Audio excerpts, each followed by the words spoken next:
Hello, so I'm teacher Elsaby, and I'd like to read you a little piece from a Sherlock Holmes story. Here we have it, and you can buy these books at Bargain Books or other books in South Africa. This is called The Hound of the Baskervilles, a Sherlock Holmes adventure. So Sherlock Holmes is a detective and his trusted friend Watson.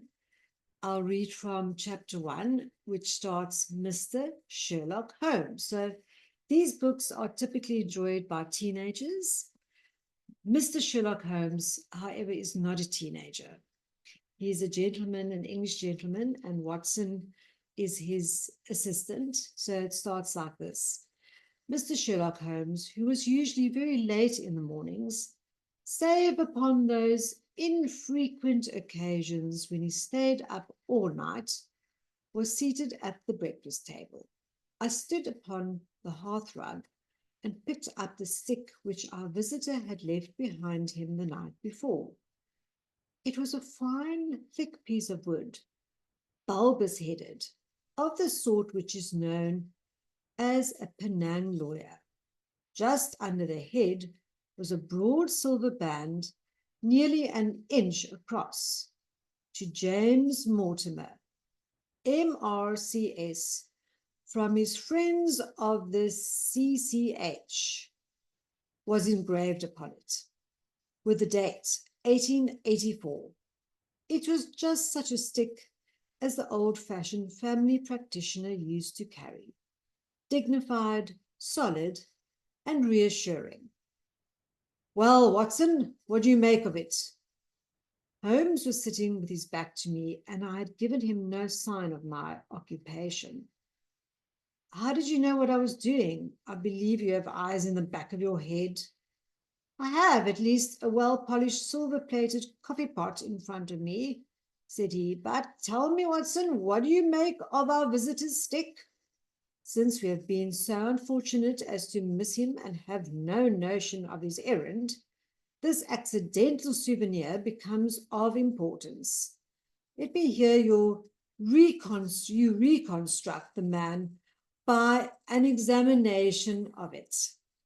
I think, said I, following so far as I could the methods of my companion, that Dr. Mortimer is a successful elderly medical man, well esteemed, since those who know him give him this mark of their appreciation. Good, said Holmes. Excellent. I think also that the probability is in favor of his being a country practitioner who does a great deal of his visiting on foot. Why so? Because the stick, though originally a very handsome one, has been so knocked about that I can hardly imagine a town practitioner carrying it.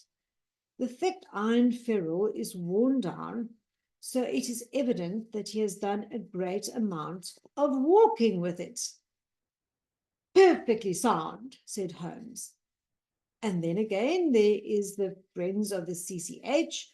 I should guess that to be the something hunt, the local hunt to whose members he has possibly given some surgical assistance, and which has made him a small presentation in return.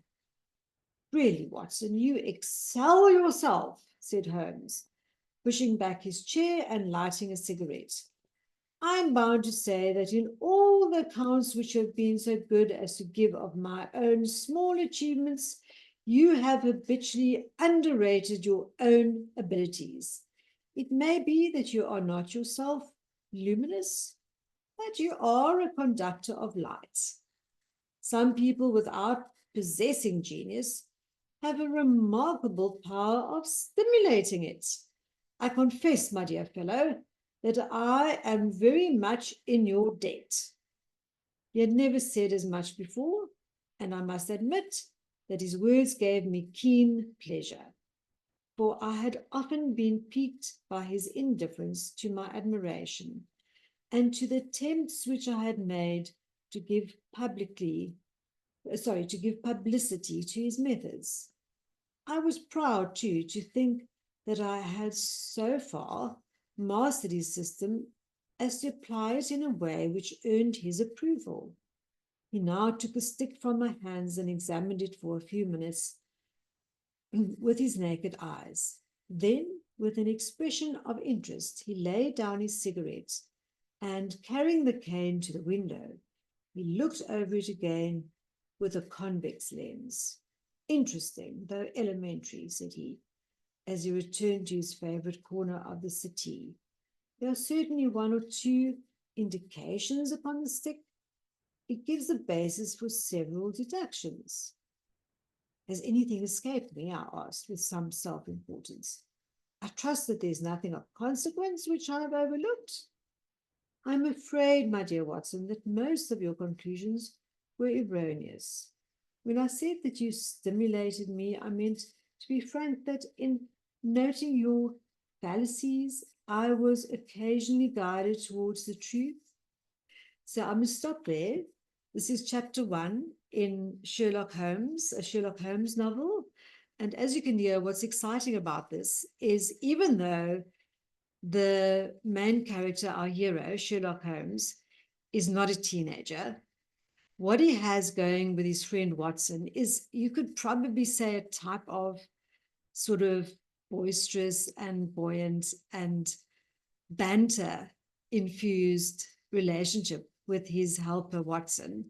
So the way that they talk to each other, I think a lot of teens can identify with that sort of teasing thing, the sort of one-upmanship.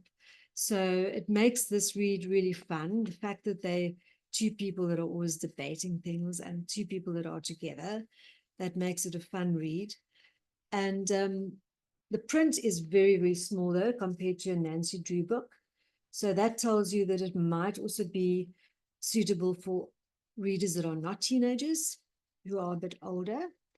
Um, Although the cover picture and the font and stuff here suggest young reader. So a really good book, worth reading. Interesting to then talk about how is Sherlock Holmes different to our other very famous detective, Nancy Drew, what is similar about them and what is different about them. So hope you enjoyed that and hope to see you sometime soon. Bye for now.